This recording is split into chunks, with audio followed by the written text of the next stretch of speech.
Assalamualaikum warahmatullahi wabarakatuh. Hai teman-teman, bagaimana kabar kalian? Puasanya masih lancar? Atau ada yang sudah bolong nih? Semoga teman-teman puasanya lancar ya.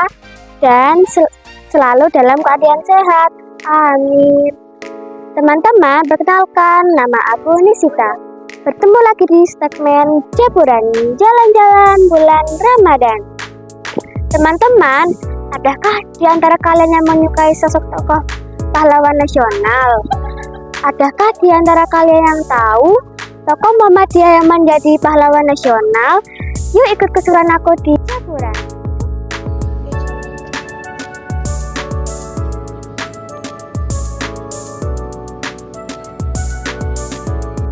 Di area yang pertama ini terdapat ruang untuk registrasi. Kalian juga bisa registrasi di web Museum Muhammadiyah.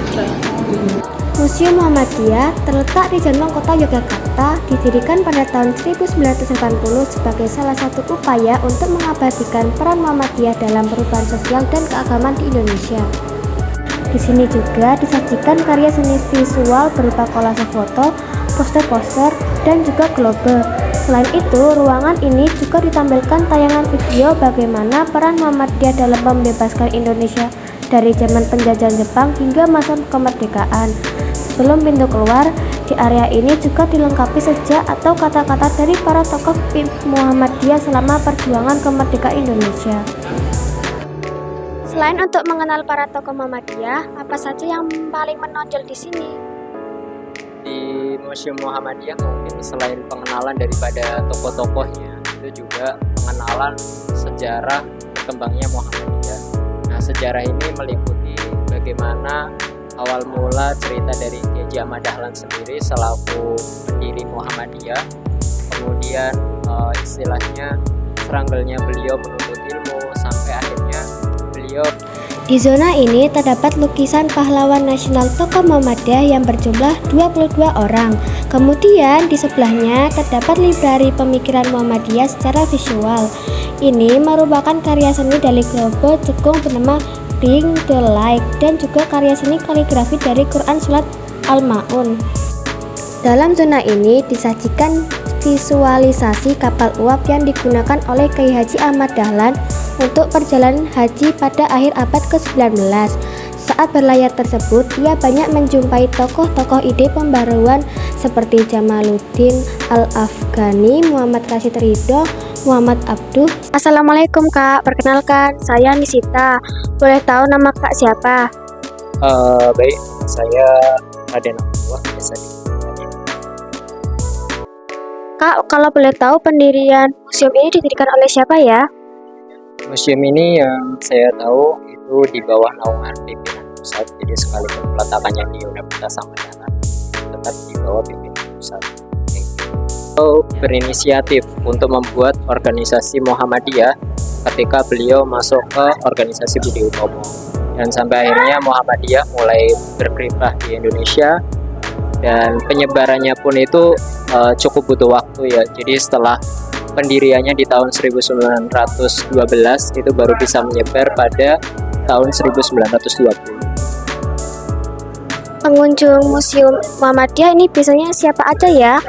Pengunjung Museum Muhammadiyah itu kita universal, jadi memang kita tidak menitik beratkan pada umur atau organisasi tertentu, jadi memang kita sifatnya umum kayak gitu. Dan biasanya pengunjung di sini ya baik dari anak-anak, kemudian orang dewasa, pelajar, keluarga, dan lain sebagainya. Bahkan ada juga yang dari orang non-Islam yang ingin mengetahui Muhammadiyah lebih dalam, mereka juga berkunjung di sini. Dan di Museum Muhammadiyah ini juga seringkali dikunjungi oleh tamu-tamu luar, terutama tamu-tamu yang sedang berkunjung di Universitas Ahmad Dahlan. Peninggalan yang ada di sini apakah semuanya dari tokoh Muhammadiyah, Kak? Peninggalan Museum Muhammadiyah di sini sebagian ada yang dari Muhammadiyah dalam tanda kutip koleksi pribadi dari Kiai Ahmad Dahlan, ada juga yang koleksi daripada anggota Muhammadiyahnya. Kenapa museum ini didirikan di kampus Universitas Ahmad Dahlan? Nah, ini juga cukup menarik mungkin. Jadi seringkali orang mengira bahwasanya Museum Muhammadiyah itu di bawah naungan Universitas Ahmad Dahlan. Padahal museum ini di bawah naungan pimpinan pusat, dan kala itu yang saya tahu ada 3 tempat yang dipilih oleh pimpinan pusat. Jadi yang pertama adalah UMS, yang kedua UMY, dan yang ketiga Universitas Ahmad Dahlan atau UAD. Dan dari ketiga tempat itu yang menyanggupi terkait ketersediaan lahan hanya Universitas Ahmad Dahlan, karena UMS dan UMY sudah terbatas lahannya. Apa yang menjadi daya tarik museum ini, Kak? Mungkin yang menjadi daya tarik dari Museum Muhammadiyah itu karena Muhammadiyah juga memperhatikan daripada perkembangan teknologi, sehingga di salah satu zona di Museum Muhammadiyah itu ada teknologi IR atau virtual reality.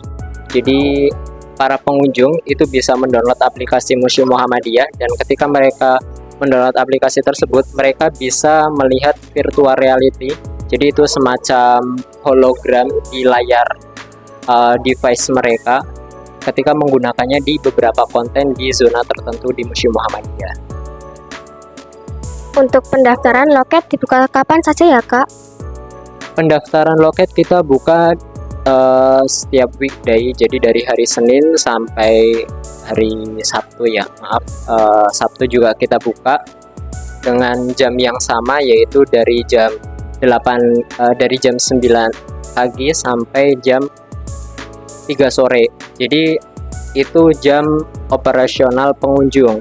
Nah, ini cukup berbeda sama operasional internal, karena kalau operasional internal itu kita sudah mulai dari jam 8 sampai jam 4 sore. Jadi kita close registrasi itu jam 3, selepas itu kita tidak menerima kunjungan lagi, sekalipun para karyawan ataupun staff itu baru pulang selepas jam 4 sore.